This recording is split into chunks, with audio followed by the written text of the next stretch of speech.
Salutations fraternelles à vous mes bien-aimés, salutations fraternelles à vous qui êtes présents là pour pouvoir suivre cette émission Je n'ai point honte de l'Évangile, avec comme hôte principal, vous l'avez bien compris et vous le comprendrez toujours, oui, pasteur Philippe Njoli, qui aujourd'hui, parce qu'il s'est fait depuis un certain moment, on a été en trio, c'est ça, et là on est en binôme, j'ai retenu, et voilà, on est en binôme. Et ça nous fait du bien aussi. Oui, bah, c'est toujours un plaisir. Bonjour, pasteur. C'est toujours un plaisir de se retrouver, n'est-ce pas? Ouais. Comment vous allez? Bah, écoute, tout va bien, un peu fatigué, mais ça va. Un peu fatigué, mais vous êtes tout frais là. Oui, bah écoute, on est obligé de bien se... Ce qui est à l'intérieur vient. Et voilà, ça.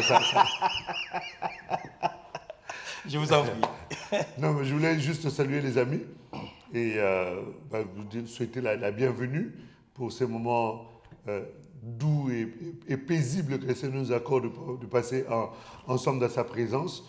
Parce que la Bible déclare que dans la présence de Dieu, nous sommes rayonnants de joie et environnés de sa grâce. Donc nous voulons bénéficier encore de cette joie du ciel, bénéficier encore de cette grâce-là qui nous aide à évoluer dans les voies du Seigneur. Et nous croyons que le Saint-Esprit va encore nous aider à comprendre quelle est la pensée de Dieu, quelle est la volonté de Dieu, ce qui est parfait et agréable. Donc, nous vous souhaitons une excellente séance dans la présence du Seigneur et une très très bonne soirée. Oui, une très bonne soirée à vous, une très bonne soirée à nous, n'est-ce pas, pasteur? Absolument. Et c'est là, sous la grâce du Seigneur. Toujours. Tout à fait. Oui, vous vous rappelez qu'il a été convenu le lundi passé que nous devrions revenir sur un sujet qui, en principe, devrait être terminé en une seule séance. Mais parce que les choses avaient été tirées en longueur, nous étions obligés alors de pouvoir nous promettre de pouvoir revenir aujourd'hui sur ce sujet, le salut de la famille. Il était convenu qu'on soit avec le pasteur Simon Bita, mais malheureusement, il a un empêchement. Oui, absolument. Le pasteur Simon n'a pas pu être des nôtres. Et parce que pour des raisons de dernière minute, du changement des dernières minutes, c'est plus familial en fait, qui n'a pas pu se libérer. Mais il vous présente ses plus plates excuses, ses sincères excuses pour cette absence. Je sais que vous l'attendiez aujourd'hui pour continuer notre sujet, mais plaise à Dieu, qu'il plaise au Seigneur du moins, qu'à cela ne tienne, voulais-je dire, qu'à cela ne tienne, nous nous retrouverons avec le pasteur peut-être le lundi prochain, dans une prochaine occasion, dirons-nous. Prochaine occasion, dirons-nous, c'est pas la première fois que ça nous arrive. Non, ça nous est déjà arrivé. Vous-même déjà. Même moi-même, je me souviens encore à l'époque où nous étions en train de partager sur le sujet. Vous avez séché le plateau. Oui, malgré moi, j'ai dû voyager en urgence et c'est la raison pour laquelle j'ai pas pu. C'était quand nous avons débattu du sujet J'ai besoin du Fils. Absolument, J'ai besoin du Fils. J'avais introduit le sujet, je crois que c'était le prophète Stephen, qui nous passons d'ailleurs nos salutations, qui était passé effectivement pour enchaîner sur le sujet. Et le pasteur aussi Moïse. Oui, le pasteur Moïse, après on a travaillé en trio. Quand vous êtes revenu, voilà, quand c'était le même sujet. Absolument, sur le même sujet. Mais le sujet quand même on avait pris quand même quelques temps. L'apôtre Paul dit que nous prêchons en partie, parce que nous connaissons en partie. Est-ce que... Nous sommes complémentaires. J'ai toujours dit que le corps vit en fonction de l'autre. Le cœur a besoin que les veines soient là, les veines ont besoin qu'il y ait le liquide qui circule, le sang, et ainsi de suite. Donc nous vivons en interdépendance. Donc forcément, les ministères aussi vivent comme ça, puisque nous sommes représentés comme un corps. Donc c'est que le cœur, je pourrais prendre le pasteur Simon comme étant le cœur, moi je peux être peut-être un poil du nez, et d'autres viendront comme l'œil, et ainsi de suite. Mais tout ça contribue à faire avancer le royaume. Oui, tout ça pour faire avancer le royaume. Et d'emblée, en commençant l'émission, il était question de définir la famille, avant de pouvoir comprendre et entendre ce qu'il voulait nous dire par le salut de la famille. Et la famille, c'est un regroupement, une communauté d'individus qui sont réunis sous base des liens de parenté. Et on a vu aussi, selon la Bible, de manière tout à fait directe et brève, qu'il en est aussi autant. Tout à fait. La famille, le mariage, c'est la première institution divine. Absolument. Sur terre. En tout cas, après la création, c'est une des choses que Dieu a faites, c'était de bénir l'homme et la femme, selon le livre de la Genèse. On avait lu ça la dernière fois. Ouais. La Bible dit, Dieu les a bénis et il leur a dit, c'est Genèse chapitre 1, verset 26 à 28, 27, où Dieu les a bénis et leur a dit, multipliez-vous, soyez féconds, assujettissez, et voilà. Donc, et entretenez en fait le cadre dans lequel je vous ai placé. Donc, c'est une des choses que Dieu a faites après la création. Après avoir réuni l'homme et la femme. Et après avoir créé, bien sûr, l'homme et la femme, il les a bénis. Donc, quelque part, il est en train de... Pas simplement béni, mais c'est comme qu'il dirait, il leur a donné une mission. Oui, bien sûr, la mission, c'était d'assujettir la création qu'il avait faite. C'était aussi... Parce que vous savez, la Bible dit, Dieu a tant aimé le monde qu'il a donné son Fils unique. Il a d'abord aimé le monde. J'avais dit la dernière fois que Dieu était un écologiste. Oui. Et dans la création que Dieu avait faite, il avait mis un cadre pour que l'homme puisse être le plus béni possible. Il a créé d'abord la terre. Il n'a pas créé d'abord l'homme. Bien entendu, l'homme existait dans la pensée de Dieu. Mais il a d'abord créé le cadre dans lequel l'homme il allait évoluer. Donc, Dieu a fait en sorte que le soleil puisse briller, la lune pour la nuit, et ainsi que les étoiles. Il a créé le cadre végétal, le cadre animal. Enfin bref, il a mis toutes ces choses en place. Donc il a aimé d'abord le monde. Et dans le monde, là, l'homme est la pièce maîtresse de sa création. Donc pour que l'homme puisse être dans le meilleur cadre. Et donc quand il a mis l'homme dans le jardin, après avoir tout fait, il donne maintenant à l'homme le rôle de gérer ça. Mais malheureusement aujourd'hui, l'homme ne gère plus la terre comme il le faut. Et on est en train de voir hein, les effets de serre, les problèmes de pollution. On voit comment à Pékin, par exemple, les gens vivent avec les masques. Au Japon, de même. Et, bon, bref, on voit comment l'homme n'a pas su jouer ce rôle-là que Dieu lui avait assigné, d'assujettir, de gérer, de multiplier, ainsi de suite. Donc ça, c'est d'une certaine manière le travail que Dieu avait donné à l'homme et à la femme de faire. Bon, bien sûr, nous avons hérité cela.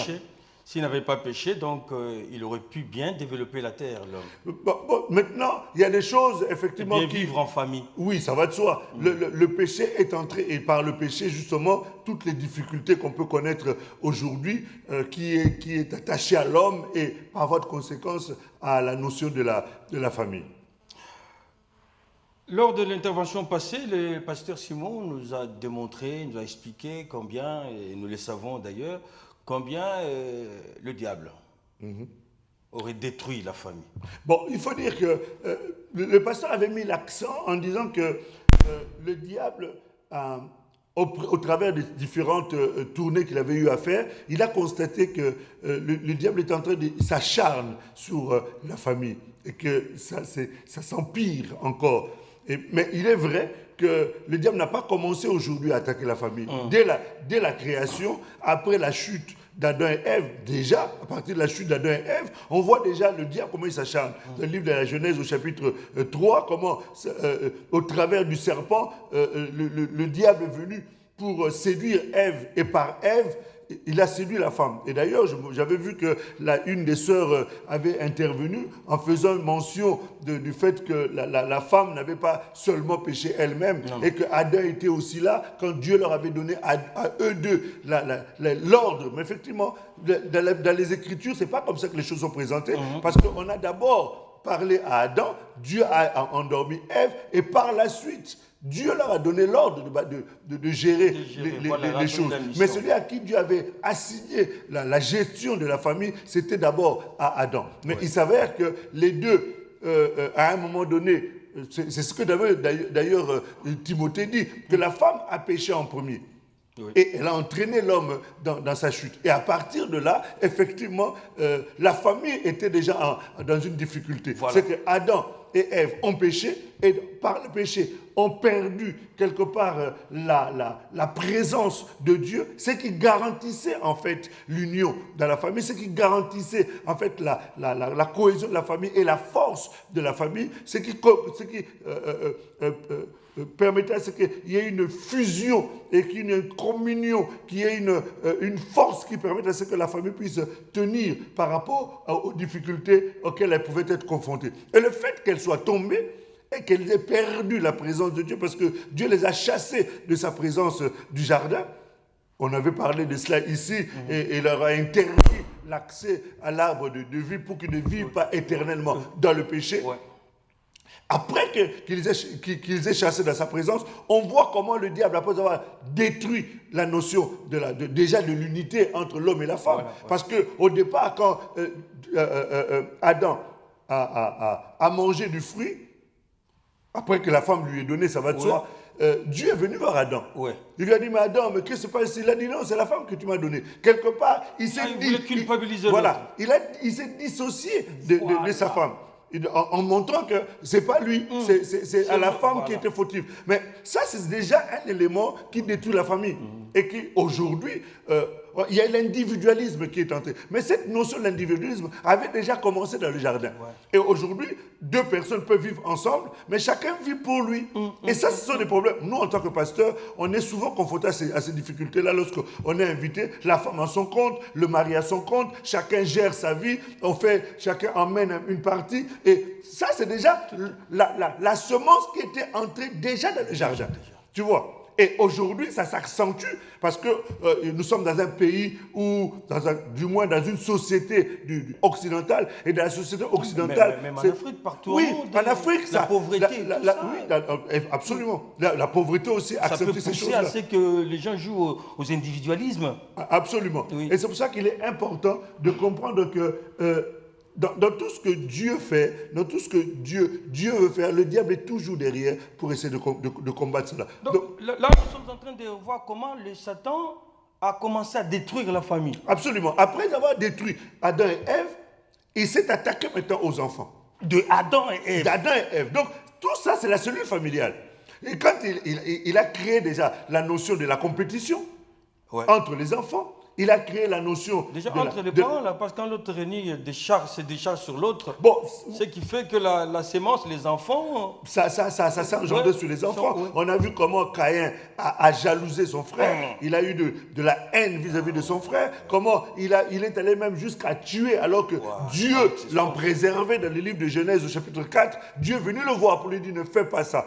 Mais malgré ça, le diable était déjà en action et il a emmené Caïn à tuer son frère Abel. Ça, c'est encore une destruction de la famille. Mais au-delà de ça, après que Caïn ait tué Abel, on se retrouve encore, la famille était en débandade. Qu'est-ce qui s'est passé? L'un des fils, à savoir Caïn, se retrouve errant ça et là.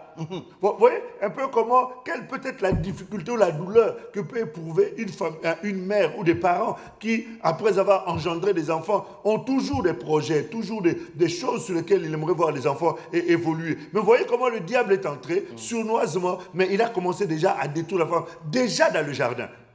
Et quand on parcourt la Bible, on va voir combien de familles ont été détruites par le diable et comment le diable est entré insidieusement et a détruit par l'inceste, par la jalousie, par la colère, par la haine, par les envies. Je m'arrête à la famille d'Abraham. Oui. Abraham aussi a connu une situation très difficile. Tu vois. Et cette situation a fait que l'un de ses fils se retrouve parti, sa femme chassée avec l'enfant, il se retrouve avec Isaac, et Isaac, grandissant, a eu son fils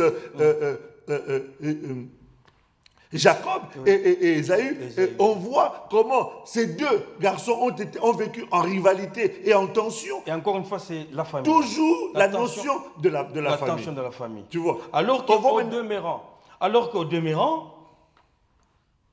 la mission a été donnée à Adam, avant qu'il ne soit endormi, c'est ça? Oui, Adam avait eu la mission de gérer la famille. Oui. Parce que c'est lui qui est la source. Souvenons-nous encore. Oui. Il est à la source et Ève était la ressource. Donc c'est toujours la source qui est quelque part à la base des choses. Oui. Donc par voie de conséquence, il était normal que Adam joue. D'ailleurs, dans le premier livre de Corinthiens, au chapitre 11, premier livre de Corinthiens, chapitre 11, la Bible est en train de montrer clairement la façon dont Dieu conçoit la famille. Bien entendu, il y a plusieurs types de familles aussi. Là, nous parlons d'une famille, entre guillemets, classique. le Tout père, à fait. la mère et les enfants. à fait. Mais il y a aussi des familles monoparentales où il n'y a qu'un père, un des membres de la famille, Oui. un des conjoints du moins, le père avec les enfants, Ça peut ou se la justifier mère, par plusieurs raisons. ou la mère avec les enfants. Ouais. Bien entendu, tout ça aussi, ce sont les conséquences Ouais. du travail du diable. Et il y a aussi des familles recomposées. Tu vois, toutes ces choses, ce sont des cadres. Et on ne gère pas ces familles-là de la même manière selon qu'on est famille monoparentale ou selon on est famille recomposée ou qu'on est famille classique, entre guillemets, des gens qui ont connu le mariage et qui ont évolué Ça ne se tranquillement. gère pas de la même façon. Voilà. Mais toujours est-il qu'on revient dans notre passage que je voulais lire, dans le Corinthiens au chapitre 11, pardon. Il dit au verset 1, je vous loue. Je ne vous loue pas de ce que vous... Bon, bref, on va commencer au verset 3, c'est plus, ça nous concerne plus. Je veux cependant que vous sachiez que Christ est le chef de tout homme, que l'homme est le chef de la femme, et que Dieu est le chef de Christ. Tu vois, là, il y a déjà un cadre que Dieu a établi, c'est que l'homme est le chef de la femme. Et Adam, dans le jardin, étant chef, forcément, c'est lui qui devait quelque part impulser les choses pour qu'on puisse avoir une orientation, une direction à suivre au niveau de la famille.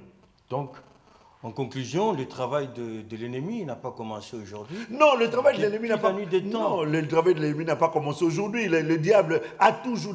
On voit le cas. Il opère selon les temps. Il opère selon les temps et malheureusement, avec l'évolution de la société et des programmes prophétiques, il y a aussi un programme prophétique qui est lié à la destruction. Tu vois. Mais bref, avant d'arriver peut-être à ce point-là, on voit déjà comment le diable a attaqué même l'homme selon le cœur de Dieu. Notre ami David, un homme qui aimait Dieu, qui servait Dieu, mais comment le diable est arrivé à rentrer dans sa famille, à créer l'inceste dans sa famille, à créer la rébellion de son enfant vis-à-vis de lui, à voir comment la malédiction est entrée dans la famille de David. Tout ça, c'est le travail du diable. D'accord, parce que je ne voudrais pas que nous nous attendions à faire la promotion du mal de l'ennemi. Nous allons alors voir de quoi cela tourne vis-à-vis de Dieu. Quand on est en train de parler, on dit qu'aujourd'hui, les choses se sont accentuées. Pourquoi? Parce que déjà, la Bible dit que dans les derniers temps, l'iniquité va s'accroître. L'iniquité, c'est-à-dire que c'est la dimension du mal. Dans le livre d'Ésaïe, Ésaïe est en train de prophétiser, elle dit, il arrivera un temps où le mal sera appelé bien, où le bien sera appelé mal. Et nous sommes pleinement dans ce temps où aujourd'hui, quand on condamne certaines choses qui sont bestiales, qui sont purement animales, tu peux être passible de la prison parce que tu as condamné ces choses haut et fort. Alors que dans la logique humaine, on sait que ces choses-là, ce sont les choses qui, même chez les animaux, on ne le trouve pas.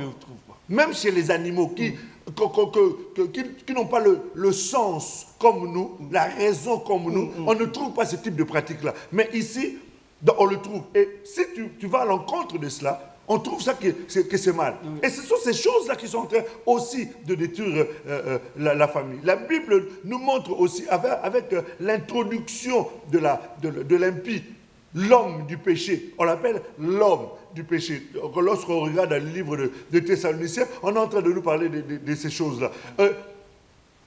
Et on voit comment la rébellion, parce que c'est ça le même, la notion de la rébellion est entrée insidieusement. Et aujourd'hui, un enfant ne respecte pas ses parents. Lorsqu'on regarde le livre de Timothée, on est en train de montrer les signes qui attestent le temps de la fin. On dit que les gens deviennent rebelles. Les enfants deviennent, rebelles à leurs parents. Que les gens deviennent amoureux de l'argent, que les gens deviennent fanfarons, hautains, blasphémateurs. Ce sont des éléments qui, développés, entrés dans la famille et dans la société, attaquant les familles, font qu'aujourd'hui, un enfant de 5 ans, de 6 ans, de 10 ans, de 9 ans, les parents n'ont plus d'autorité sur eux. Si un parent veut ouvrir la bouche pour reprendre son enfant parce qu'il aurait commis une bêtise, ben, il risque d'aller en prison. Oui. L'enfant peut aller tout simplement, tranquillement, à l'école, dire que papa et maman m'ont menacé et on va venir vous prendre l'enfant pour maltraitance. Tout ça, c'est la notion de la destruction de la famille. Et ces choses-là se sont accrues à cause du fait que nous sommes aussi dans les temps de la fin. C'est la raison pour laquelle le pasteur disait que ces choses-là il a constaté que ça s'est aggravé. D'accord. Malgré que ces choses se soient aggravées, l'amour de père n'a pas commencé aujourd'hui. De toute façon, il a tant aimé le monde. Mais de toute façon, dès qu'Adam et Ève avaient péché, dès qu'Adam et Ève a péché, dans le jardin déjà, dans le livre de la Genèse, chapitre 3, verset 15, Dieu avait déjà préparé le programme de la restauration, le programme du salut. Et c'est la raison pour laquelle on a envoyé un certain nombre de prophètes qui sont venus, mais ne pouvant pas accomplir le rôle principal, celui de sauver. La plupart ont échoué, entre guillemets. Ils ont fait le travail que Dieu leur avait demandé. Et il fallait que Dieu lui-même vienne. Selon Ésaïe chapitre 35, à partir du verset 4, Dieu dit que je viendrai moi-même pour vous sauver. Et on a vu que Dieu a dû revêtir un corps humain pour descendre sur la terre en qualité d'Emmanuel, selon Ésaïe chapitre 7, verset 14, Ésaïe 9, à partir du verset 5. Il est venu lui-même nous apporter le salut. Voilà, et selon le livre de Sophonie, chapitre 5, on voit à partir du verset 1, où on est en train de parler d'Ephrata, de Bethléem, et qu'il allait venir dans la maison du pain. Et il est arrivé effectivement dans la chair humaine pour venir sauver l'homme. Et d'où le terme que le pasteur avait abordé, qui était le salut de la famille. Oui, le salut de la famille, déjà, avec à la création de la première famille, Dieu avait mis un vœu, il avait donné une mission, on l'a dit, parce que cette famille-là, elle a été créée afin d'accomplir les desseins de Dieu. Absolument. Quand Dieu avait créé Adam et Ève, c'était pour manifester son royaume sur la terre. Voilà. Et en nous apportant les saluts, c'est pour également... C'est pour continuer la pensée originelle de Dieu. Voilà. Celle de multiplier une race d'hommes et de femmes appartenant à son royaume et révélant la grandeur de Dieu. Dans les livres de Romains, au chapitre, me semble-t-il, 8, à partir du verset 17, la Bible nous dit ceci, que le monde entier attend la manifestation des fils de Dieu. Et dans la notion de la manifestation des fils de Dieu, j'aimerais juste revenir sur un sujet. C'est que dans la Bible, Dieu sauvait les familles par maison. Il sauvait les familles par maison. Il s'est révélé à Abraham. Il a sauvé la famille d'Abraham. Il s'est révélé... enfin, bref, on n'aura pas le temps de s'étendre. Mais dans le temps dans lequel nous sommes, Dieu veut maintenant arriver à récupérer une personne et qu'à partir de cette personne-là, la famille soit éclairée et la famille soit sauvée. Dans le livre des Actes, au chapitre 16, parce que depuis tout à l'heure, on n'a pas lu. On a déjà lu. Dans le livre de la Genèse, au chapitre 16, on est en train d'introduire cette notion-là du salut. Et d'ailleurs, bon, on va déjà dans le livre de la Genèse, chapitre 16, comme ça on reviendra sur les autres passages tout à l'heure. C'est écrit explicitement, clairement, au chapitre 16, à partir du verset... Vous avez dit Genèse? Non, Acte. Acte. J'ai dit Genèse? Non, Acte.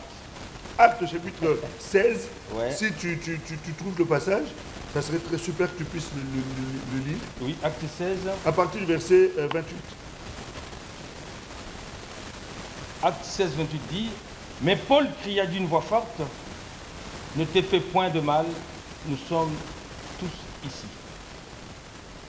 Alors les geôliers, ayant demandé de la lumière, entra précipitamment et se jeta tout tremblant aux pieds de Paul et de Silas. Il les fit sortir et dit, Seigneur, que faut-il que je fasse pour être sauvé? Paul et Silas répondirent, Crois au Seigneur Jésus, et tu seras sauvé, toi et ta famille. J'aimerais que tu puisses lire jusqu'au verset 34, parce que c'est important. Les ayant conduits dans son logement, il leur servit à manger, et il s'est réjoui avec toute sa famille et ce qu'il avait cru en Dieu. Je continue? Non, c'est bon. Ouais. Ici, on nous montre l'introduction de la notion du salut de la famille. Nous connaissons l'histoire. ils étaient arrêtés. Dieu a intervenu surnaturellement et miraculeusement. Cet homme, comme il était le gardien de la prison, il s'est senti en danger, se disant que si ces gens-là se sont échappés, je serais condamné. Heureusement, ils n'étaient pas partis. Et au vu de la manifestation de la gloire de Dieu, ça a suscité en lui le désir d'être sauvé. Il a dit, alors qu'est-ce que je peux faire pour être sauvé? Parce que depuis que je suis joaillier, je n'ai jamais vu de telles manifestations. Qu'est-ce que je peux faire pour moi si je puisse vivre ces choses que vous vivez? Et au verset 31, Paul et Silas lui ont répondu, crois au Seigneur Jésus, tu seras sauvé toi et toute ta famille. Donc on voit ici la notion du salut, crois, tu seras sauvé, toi d'abord, ainsi que toute ta famille. Alors, ici, il est important de clarifier quelque chose. C'est que quand on est en train de parler de croire et d'être sauvé, ce n'est pas parce que quelqu'un a cru dans sa famille que automatiquement toutes les personnes de la famille sont sauvées. Non. C'est-à-dire que la personne qui croit, elle est quelque part comme la lumière qui entre dans la maison et cette lumière éclairante permet aux autres aussi de pouvoir par la suite entendre l'évangile et être sauvés. On voit l'exemple de Corneille qui, dans le livre des Actes au chapitre 10, qui n'avait pas cru au Seigneur, entre guillemets. Le Seigneur, comme nous l'entendons, c'était un bon religieux qui aimait Dieu, qui priait même, mais qui n'avait pas encore rencontré Jésus, comme beaucoup de personnes d'ailleurs qui prient et qui sont des bons religieux, mais qui ne sont pas encore nés de nouveau. Et quand Pierre est arrivé dans la maison après des révélations, nous en passons les détails, Pierre est arrivé, la Bible dit que Pierre a réuni toute la famille. Donc, il y avait Corneille et tous ses amis qui étaient assis dans le livre des Actes au chapitre 10. Pierre a prêché. Et après que Pierre ait prêché, tous ceux qui étaient là ont été baptisés du Saint-Esprit. En d'autres termes, le Saint-Esprit ne peut pas descendre dans la vie de quelqu'un si cette personne n'a pas encore cru. Selon le livre des Actes, au chapitre 5, au verset 24, la Bible dit que Dieu ne donne au Saint-Esprit qu'à ceux qui lui obéissent. L'obéissance qu'ils avaient manifestée, c'est qu'ils ont cru au message qui leur était annoncé. Et à partir de Corneille, le salut de Corneille, la maison a été sauvée. Pourquoi? Parce qu'ils ont cru au Seigneur. Dans le livre des Actes, au chapitre 16, lorsque nous lisons un peu plus haut, pardon? Allez-y. Nous lisons un peu plus haut. Oui. Nous sommes en train de voir aussi l'exemple de Lydie. Ouais. Lydie qui, elle aussi, avait cru. Et qu'est-ce qu'elle a fait? Elle a invité les hommes de Dieu on peut soit le lire ou alors je relate juste l'histoire. C'était de Actes chapitre 16 à partir du verset 22. Après qu'elle ait cru, elle a invité les hommes de Dieu à venir dans sa maison. Et quand ils sont arrivés dans la maison, ils ont annoncé l'évangile à la maison. Et le fait qu'ils aient annoncé l'évangile, ceux qui étaient là ont cru. Et c'est comme ça que le salut est entré également. Et c'est comme ça qu'il faut comprendre ça. Que crois au Seigneur Jésus, tu seras sauvé toi d'abord et toute ta maison, parce que l'évangile va entrer à la maison pour que tous ceux qui étaient dans les ténèbres puissent voir la lumière et qu'eux aussi puissent être sauvés. Donc, on comprend par là que ce n'est pas parce que moi j'ai cru que automatiquement ma femme et mes enfants ont cru. Là, vous parlez du rôle de tout un chacun. Selon que le salut est individuel. Oui. Parce que Habakkuk 2... Le rôle de tout un chacun doit jouer au sein de sa famille. Absolument. Mais ici, avant d'arriver aux individualités, ramassons un peu la famille en elle, dans le sens où, moi, en réfléchissant un tout petit peu, depuis l'émission dernière et tout ça, l'année dernière, j'ai pu me dire, mais Dieu aurait donné des recommandations à Adam sur la famille. Et quand il a ramené les saluts, avec Moïse, il en a donné aussi des recommandations, donc les 10 commandements. Et moi, j'ai repéré 6 qui, je ne sais pas quel est votre point, il y a 6 qui tiennent compte de ce que doit être une famille. Le premier, c'est « honore ton père et ta mère ». Qui est repris d'ailleurs dans le livre d'Éphésiens, au chapitre 6, verset 4. Voilà. Le deuxième, « tu ne tueras point ». Oui, ça c'est l'amour du prochain, oui. Et de son frère. Oui, ça va de soi. De ses parents. Et tu ne commettras pas d'adultère. Effectivement, c'est un danger d'ailleurs qui guette et qui est en train de détruire d'une manière terrible les familles aujourd'hui. La notion de l'adultère. Même, malheureusement, même dans le cadre des chrétiens qui doivent quelque part garder les valeurs du royaume, qui doivent être des modèles, des exemples de la notion de la famille On voit aussi ce mal-là entrer et détruire les familles, la notion de l'adultère. Aujourd'hui, c'est là où l'ennemi profite pour l'ennemi faire ses dégâts. non seulement détruit la femme, mais détruit aussi les hommes. Parce que l'adultère, là, souvent quand on parle de ça, on voit seulement les hommes.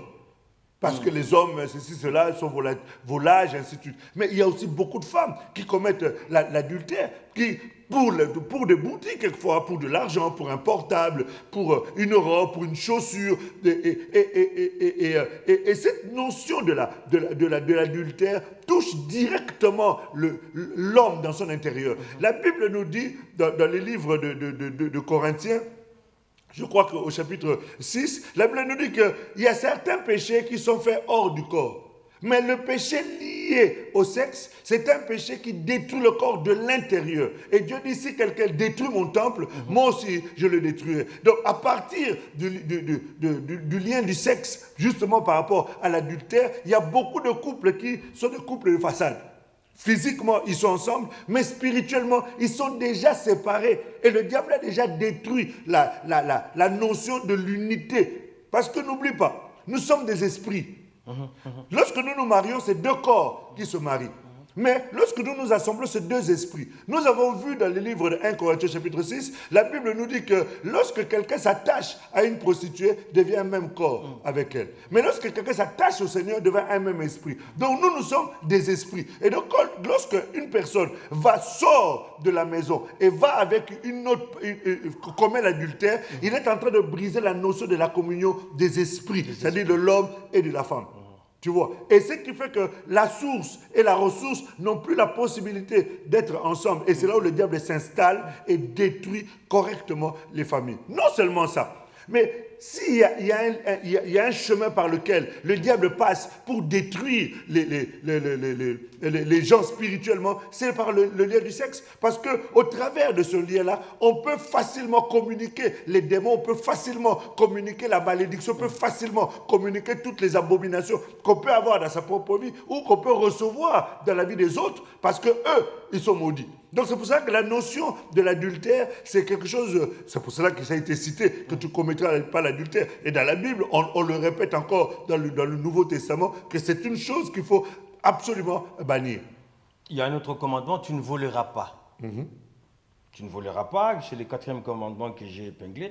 Et le 5e, c'est tu ne prononceras pas de faux témoignages. Oui. Bon, ça, ce sont des choses qui... Accusations. Des accusations, ça va. C'est ce qu'a fait Adam absolument vis-à-vis d'Ève. Bon, devant Dieu, c'est la femme. C'est la femme que tu as mis à mes côtés. Et enfin, tu ne convoiteras pas. Bon, la convoitise encore, c'est encore une des choses qui amène justement la destruction et que ça nous amène justement au péché que nous avions vu tout à l'heure. Dans le livre de Jacques, au chapitre 1, à partir du verset 13, la Bible, Jacques est en train d'expliquer quelque chose de très important. Il dit, Jésus dit ceci. Quand Jésus est arrivé, il a dit, il vous avait été dit que quand quelqu'un commet adultère avec une femme, c'est physique. Mais aujourd'hui, moi, je vous dis que quand quelqu'un regarde une femme, et la convoite dans son cœur, il a déjà commis adultère avec elle. Tout à fait. Donc, on voit combien la notion de l'adultère est encore reprise. Et Jacques est en train d'expliquer quelque chose. Il dit que la convoitise, justement, c'est elle qui amène l'homme au péché. La dernière chose, pasteur, avant de l'annoncer, à quoi tient le salut d'une famille? À quoi tient le salut d'une famille? À quoi?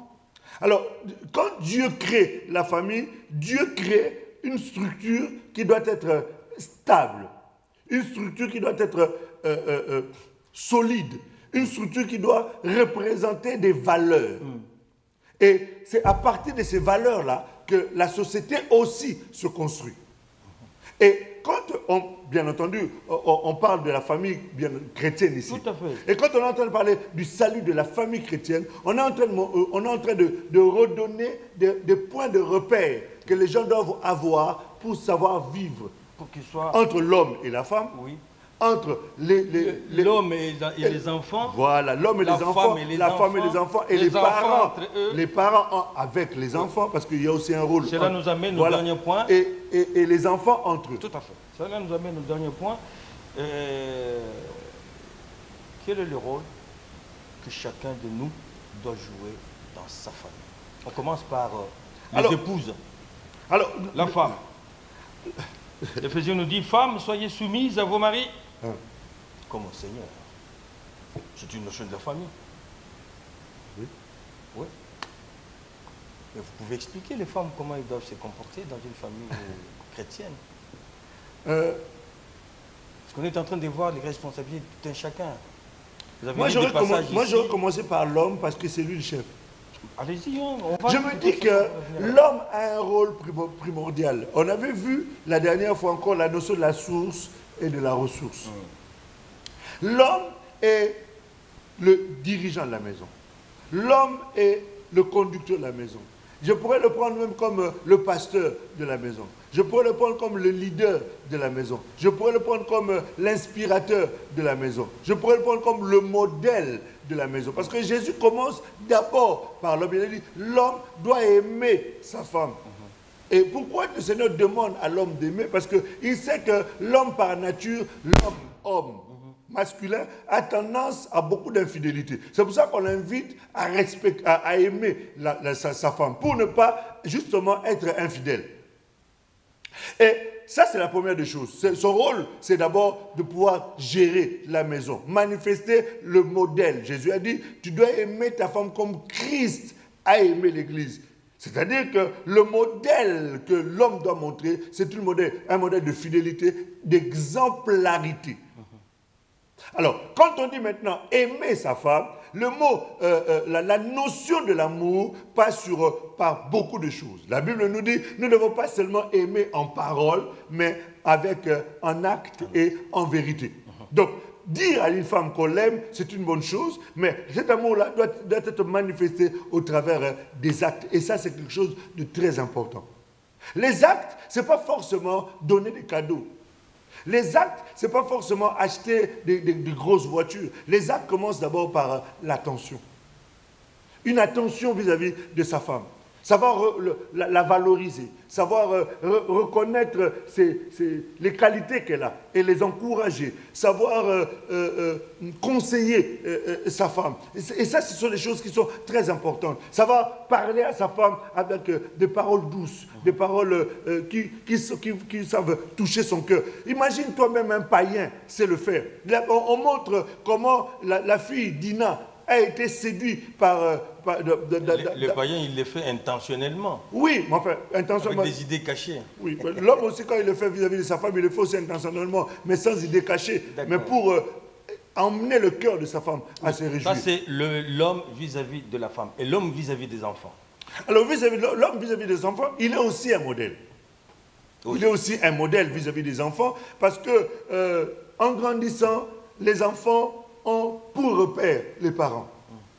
Et si un père, d'ailleurs souvent on dit tel père, tel fils, si on le dit, c'est pas tout à fait hasardeux. C'est parce que quelque part, on retrouve les attitudes, si tu veux, une certaine forme de mimétisme que les enfants font par rapport à leurs parents. Tu sais, j'ai toujours dit que s'il y a des perroquets, c'est les enfants. S'il y a des imitateurs, c'est bien les enfants. C'est pour cela qu'un père doit être un modèle d'intégrité.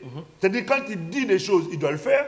Il ne doit pas pousser les enfants au mensonge. Et, enfin, tu sais que c'est un sujet qui est tellement vaste que là, on est en train de survoler. Et le rôle de la femme? Alors, le rôle de la femme, c'est le rôle de celle qui construit.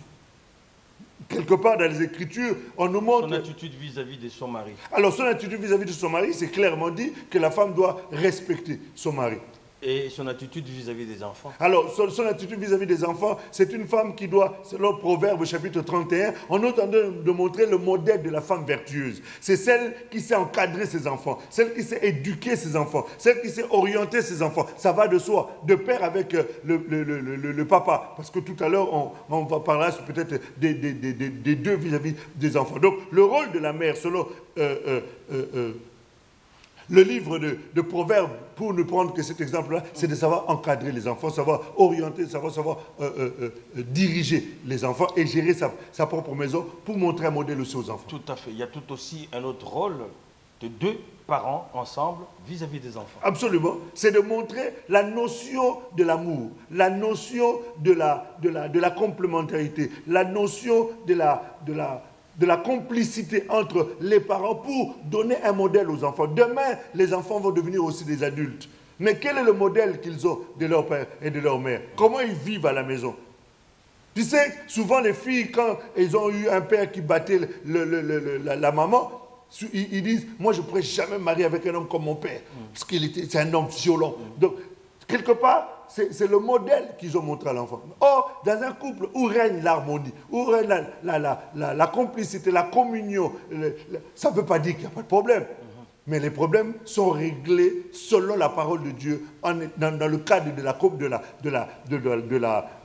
du dialogue, dans le cadre de la communication, pour trouver des issues par rapport à la famille. Donc, par rapport à cela, les parents sont aussi des exemples pour le futur des enfants. Et en fin de compte, il est écrit, enfants, obéissez à vos parents, selon les seigneurs, car cela est juste, c'est ça? Oui, absolument, c'est un livre d'Éphésiens. On nous montre que les enfants doivent obéir à leurs parents pour ne pas être rebelles, parce qu'il y a un esprit de rébellion qui est en train de sévir actuellement. Donc, l'obéissance des enfants vis-à-vis des parents est liée aussi à une bénédiction qui va les accompagner tout le long de leur vie.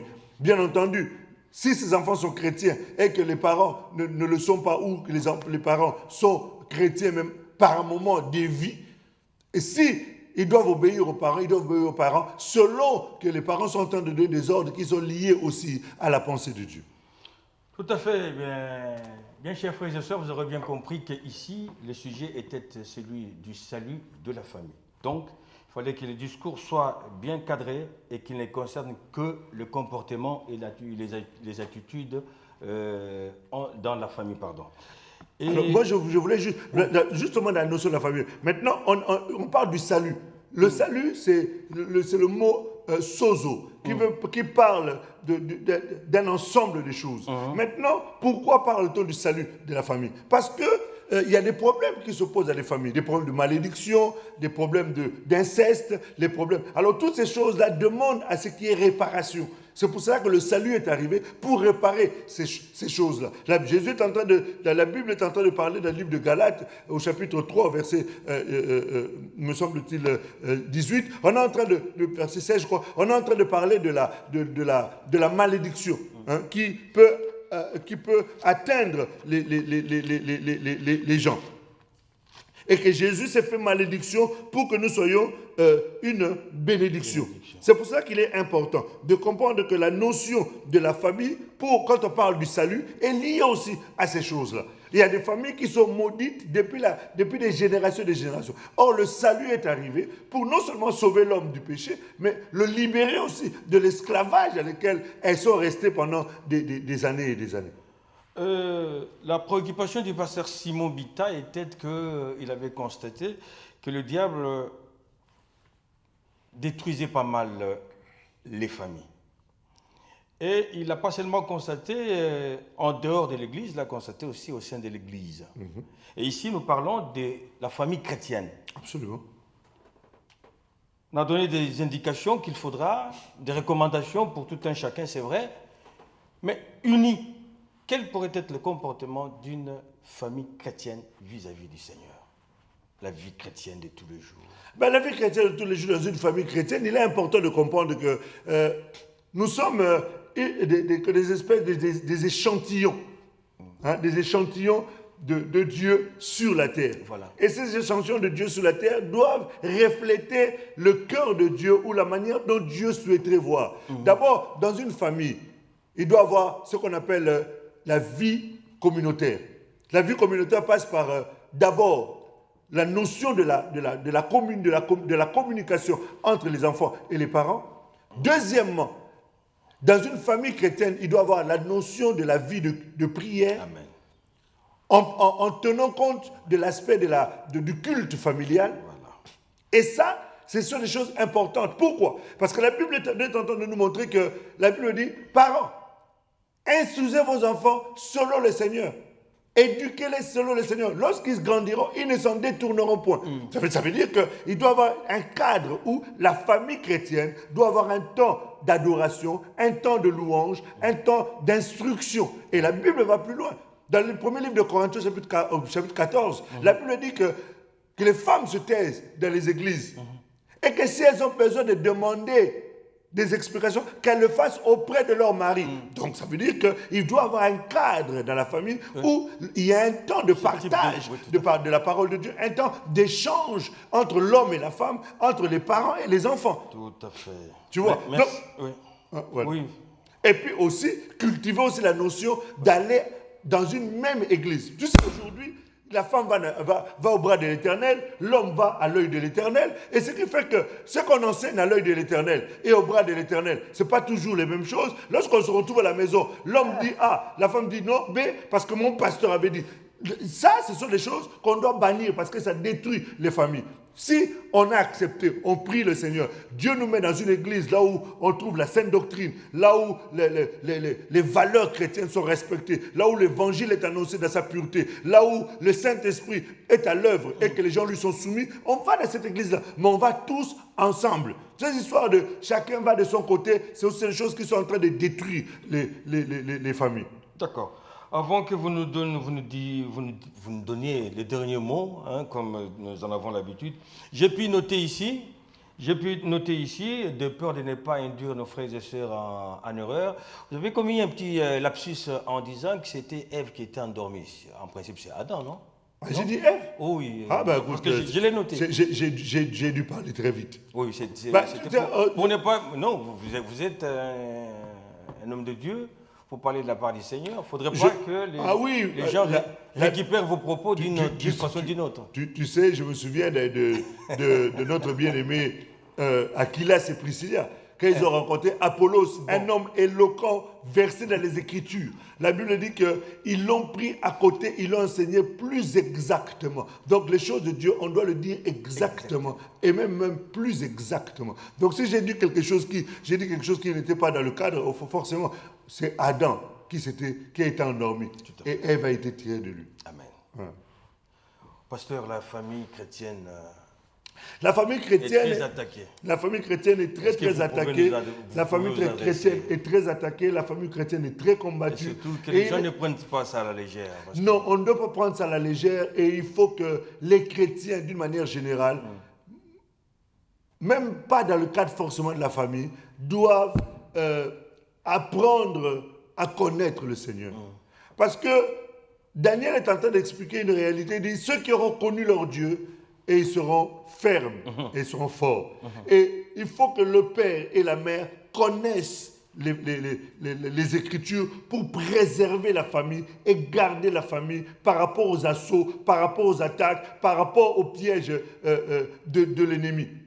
Parce que si ces choses ne sont pas faites de cette manière-là, les familles sont en danger. Et le diable sait qu'une famille affaiblie, c'est une église qui est faible. Une famille affaiblie, c'est un ministère qui est faible. Une famille affaiblie, c'est l'avenir de l'assemblée qui est faible. Parce que c'est le lendemain de l'église. C'est pour ça qu'il est important de faire en sorte que toutes les familles puissent tourner véritablement les regards vers le Seigneur et fonder leur vie dans les Écritures. Ne pas vivre la vie chrétienne seulement à l'église, mais à la maison aussi. Nous devons vivre la vie chrétienne. Bannir de la maison tout ce qui peut être référence mondaine, les musiques mondaines, les films qui n'ont rien à voir avec l'évangile. Enfin, toutes ces choses-là doivent être bannies de la maison. Bannir l'alcool, bannir toutes ces pratiques. Parce qu'aujourd'hui, l'alcool est insidieusement accepté dans les familles. Mais on a vu les dégâts de l'alcool, comment ça a détruit la famille de Noé, comment Noé est arrivé à commettre des insanités, commettre des abominations à cause de l'alcool. Ces choses-là doivent nous instruire. On a vu aussi comment la famille comment s'appelle-t-il encore, de notre ami, le neveu, le Lot, comment la famille a été détruite, comment l'inceste est entré à cause du fait que les enfants ont fait boire à leur père. Donc, vous voyez comment l'alcool détruit. C'est pour ça qu'il faut bannir toutes ces choses des familles pour que la famille soit sauvée, pour que la famille soit préservée. Priez de telle sorte que les mauvaises influences du monde des ténèbres ne puissent pas avoir accès à la famille. Il est vrai que Dieu nous garde. Il est vrai que l'ange de l'Éternel campe autour de ceux qui les craignent pour les arracher au danger. Il est vrai vrai que 1000 tomberont à gauche, 10 000 à droite, nous ne serons pas atteints. Il est vrai que l'Éternel prend soin de nous comme la prunelle de son œil. Il est vrai. Toutes ces choses, et je peux citer comme ça 50 000 versets qui montrent comment Dieu nous protège. Mais de l'autre côté, la Bible nous montre que celui qui... Nous devons nous garder nous-mêmes, de manière à ce que le malin ne puisse pas avoir accès à nos vies. Ça veut dire que si la notion de la famille n'est pas gardée, le malin peut avoir accès. Et on voit comment dans certaines familles chrétiennes, le diable est entré par des formes de dépression, le diable est entré au travers de la délinquance. Les enfants sont devenus des drogués, les enfants sont devenus des alcoolos, des brigands dans la rue. Et moi-même, je fus même moi-même témoin de ces choses. Pourquoi? Parce que ma famille n'était pas assise dans les choses de Dieu. C'est la raison pour laquelle j'invite véritablement toutes les familles à se tourner vers le Seigneur et à fonder leur vie dans les Écritures. Ouvrez les yeux, parce qu'il est encore temps. La grâce est encore là. Le Saint-Esprit est encore en train d'agir. Levez-vous. Mettez-vous en prière. Ne vous laissez pas abattre par les difficultés, parce que souvent, quand les difficultés arrivent, les familles baissent les bras et on se tourne à gauche, à droite. Il n'y a de salut en aucun autre nom. Acte 4, 12, si ce n'est le nom de Jésus. Donc le salut de la famille est lié à la personne de Jésus. Faites de Jésus le centre de votre maison. Faites de Jésus le centre de vos décisions. Faites de Jésus l'objet de votre bonheur. Faites de Jésus le troisième corde de votre fil. Faites de Jésus l'objet de vos recherches et de vos investigations. Si ces familles font ces choses-là, les familles deviendront fortes. L'Église sera forte et la société sera envahie par ces familles fortes pour gagner les âmes perdues. Aujourd'hui, les gens n'ont plus le temps d'aller annoncer l'évangile. Pourquoi? Parce qu'ils sont tellement submergés par leurs difficultés. Lèvons-nous, reprenons-nous en main. Parce que le Seigneur a besoin de nous. Nous sommes les échantillons de Dieu sur la terre. Et montrons ces échantillons pour donner goût à ceux qui sont à l'extérieur d'aimer notre Dieu et d'aimer l'évangile. Mon souci ce soir est que le Seigneur puisse te venir en aide. Et je vais prendre juste quelques 2-3 minutes pour prier avec toi. Parce que je sais que ces situations que tu traverses, ce n'est pas forcément voulu. Mais tu te retrouves quelque part, toi aussi victime de certaines choses. C'est pour cela que la famille doit être préservée. Si tu te retrouves victime de ces choses, c'est parce que quelque part, ceux qui t'ont engendré n'ont pas été vigilants. Mais comme toi tu as compris, et tu as entendu l'évangile, lève-toi, saisis la grâce de Dieu et laisse-toi conduire par la grâce et le Seigneur saura te secourir. Nous allons prier le Seigneur. Dieu de notre salut, le Père de mon Seigneur Jésus. Seigneur, si tu as permis que ce sujet soit abordé sur le salut de la famille, c'est parce qu'il y a un souci dans ton cœur pour ton peuple. Un souci dans ton cœur pour la cellule familiale qui aujourd'hui, Seigneur, est combattue de plusieurs manières. Au travers des institutions étatiques, au travers des puissances, des ténèbres, au travers des origines, et Seigneur Dieu de gloire, Père Céleste, au Dieu des coutumes, au travers de tellement de choses, oh Dieu, au travers des faux enseignements. Mais Seigneur, ton désir est que ton peuple, éternel Dieu de gloire, soit sauvé. Et que la famille puisse être sauvée. C'est là que tu avais dit, crois Seigneur Jésus, tu seras sauvé toi et toute ta famille. Je prie, Seigneur, que la lumière de l'évangile, parce que tu as dit que tu es la véritable lumière qui est venue pour éclairer tous les hommes. Et lorsque toi, tu es la lumière, tu entres dans les familles qui étaient assises dans les vallées de l'ombre de la mort. Ils ont vu la lumière apparaître. Seigneur, que cette lumière éclaire, oh Dieu, toutes les familles, Seigneur Dieu de gloire, qui sont dans la pénombre, qui sont dans les ténèbres, qui, Seigneur, bien qu'étant, Seigneur Dieu de gloire, en Christ, mais qui manquent la lumière de la parole, oh Dieu. Quand tu dis, par mon esprit, vous verrez, par la lumière, vous verrez la lumière. Je prie que la lumière de ton esprit éclaire la lumière de ta parole. David a dit, ta parole est une lampe à mes pieds et la lumière sur mon sentier. Éclaire les familles, Seigneur. Illumine les yeux de leur cœur afin qu'ils comprennent, oh Dieu, quel est l'héritage que tu réserves aux saints, oh Dieu. Ton désir est que les familles soient sauvées. Tu as dit, je fléchis mes genoux devant le Père, duquel toutes les familles tirent leur nom. Seigneur, c'est que ton désir est que les familles soient sauvées. C'est pour ça que je prie ce soir que maintenant que le Saint-Esprit visite ces familles, oh Dieu, qui sont accablées, qui sont, Seigneur Dieu de gloire, englouties, qui sont envahies, qui sont submergées par les problèmes. Étends ta main de grâce, oh Dieu, et viens au secours, Seigneur, de ces familles qui sont au bord du divorce à cause de l'incompréhension, à cause des disputes. Viens à leur secours. Seigneur, je prie pour tous ceux qui se retrouvent, Seigneur, dans des difficultés financières. Ils se sont adonnés à l'adultère, à la prostitution, voire même pousser les enfants à ces choses. Je prie, Seigneur,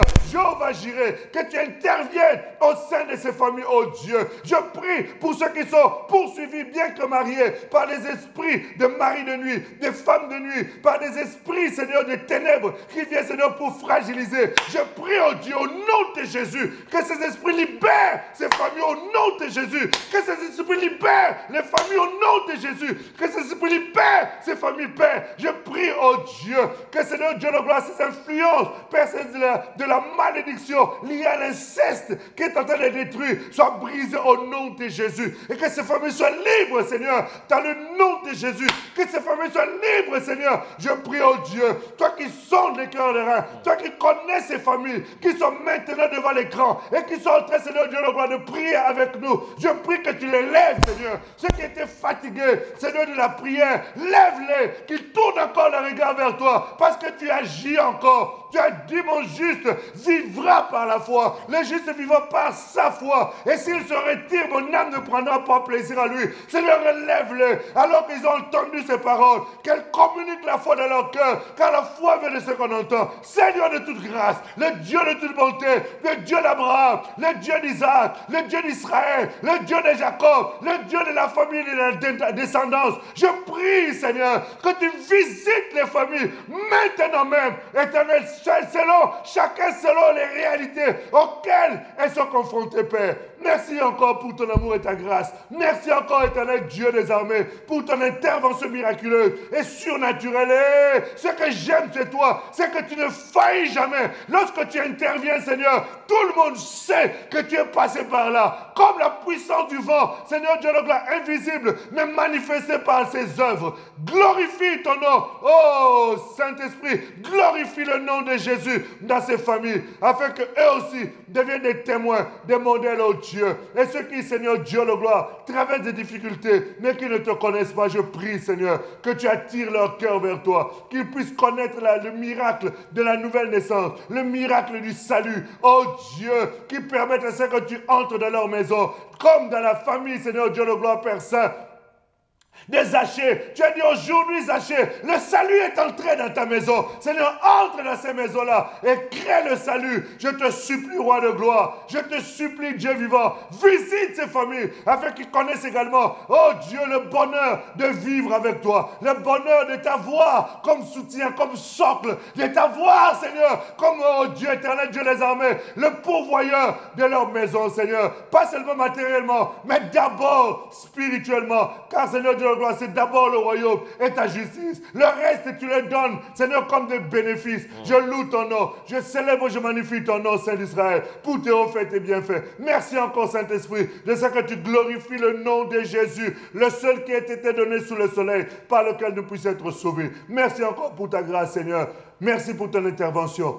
Merci encore, Éternel, pour ta grâce. Merci pour ton intervention. Ce que j'aime chez toi, c'est que tu as dit, quiconque invoque mon nom ne sera jamais confus. Et quiconque invoque ton nom ne sera jamais confus. Et lorsque ton nom est invoqué, Seigneur, tu es le secours qui ne manque jamais dans la détresse. Je célèbre ta grandeur pour tes hauts faits et bienfaits et pour tes compassions qui ne sont pas arrivées à leur terme. Et tes bontés, Seigneur, que tu renouvelles encore maintenant dans ces familles. Seigneur, merci d'ouvrir les portes du travail. Merci d'ouvrir les portes, Éternel Dieu de gloire, oh Père, c'est de la réconciliation, parce que c'est le ministère que tu nous as donné. Saint-Esprit, glorifie Jésus encore, glorifie pleinement Jésus au milieu de ton peuple. Louange à toi, Père, en ton nom, Christ roi. Nous avons ainsi prié.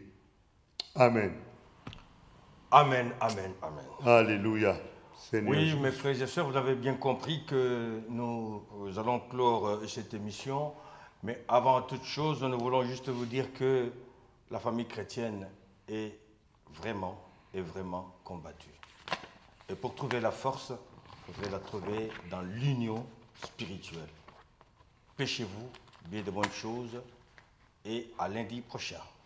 Nous profitons en même temps pour saluer le pasteur Simon, Simon, hein, qui n'a pas pu être avec nous. Nous profitons également pour saluer nos amis qui sont passés sur le plateau. Ils sont tellement nombreux. Mais en tout cas, de ceux que nous nous souvenons, le pasteur Jeff, le pasteur Steven à Cape Town, le pasteur Moïse, et qui aurais-je oublié? Le pasteur Moïse, le pasteur Bon. Robert. Ah, Robert Kilalou. Oh, oui. Ouais. Le pasteur. Que Dieu vous bénisse richement. Bon, pasteur Kilalou qui est au Congo, nous vous saluons et nous vous aimons beaucoup. Sans ignorer le pasteur Eric et l'évangéliste. Oui, Eric. bah, l'évangéliste Eric, lui, c'est l'enfant de la maison. Donc, que Dieu vous bénisse richement. Et l'ancien Zacharie. Oh, Zach, ce sont les enfants de la maison. Ce sont les enfants de la maison. Donc, nous vous embrassons tendrement et nous vous aimons de tout notre cœur. Soutenons-nous par la prière. Bien entendu, partageons.